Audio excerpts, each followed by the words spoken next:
ഇവിടെ ഒരാൾ അയാളുടെ മോന് മരത്തിൻ്റെ കാറ്റാടി ഉണ്ടാക്കി കൊടുക്കുകയാണ്. അത് വാങ്ങി ആ പയ്യൻ കഴിക്കാൻ തുടങ്ങുകയാണ്. അതെന്താണെന്ന് വെച്ചാൽ ആ പയ്യൻ്റെ നെഞ്ചിൽ തീ എരിഞ്ഞുകൊണ്ടിരിക്കുകയാണ്. അത് കെട്ടുപോയാൽ അവൻ ജീവനോടെ ഉണ്ടാവില്ല. അങ്ങനെ ആ പയ്യൻ വളരുകയാണ്.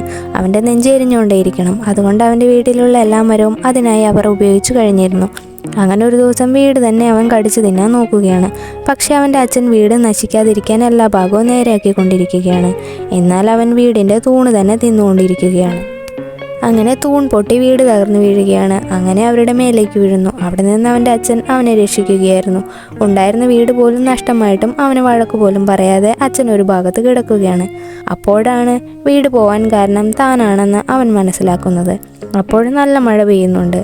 അച്ഛൻ എണീറ്റ് നോക്കുമ്പോൾ മോനെ കാണുന്നില്ല. നോക്കുമ്പോൾ അവനൊരു മലയുടെ മുകളിൽ നിൽക്കുകയാണ്. കയ്യിലൊരു കാറ്റാടി കൊണ്ടുപോയി അച്ഛൻ നോക്കുമ്പോൾ അവൻ്റെ നെഞ്ചിൽ തീയാകെ കെട്ടുപോയിരിക്കുകയാണ്. അത് ഊതി കത്തിക്കാൻ നോക്കുമ്പോൾ തീ കത്തുന്നില്ല. അങ്ങനെ കയ്യിലിരുന്ന കാറ്റാടി അയാൾ മകൻ്റെ നെഞ്ചിലെ മെഷീനിൽ വെക്കുകയാണ്. കാറ്റടിക്കുമ്പോൾ ആ മെഷീനിൽ പതിയെ ചലനമുണ്ടാകുന്നു. അങ്ങനെ അവൻ പതിയെ പുതിയ ജീവിതത്തിലേക്ക് തിരിച്ചു വരികയാണ്.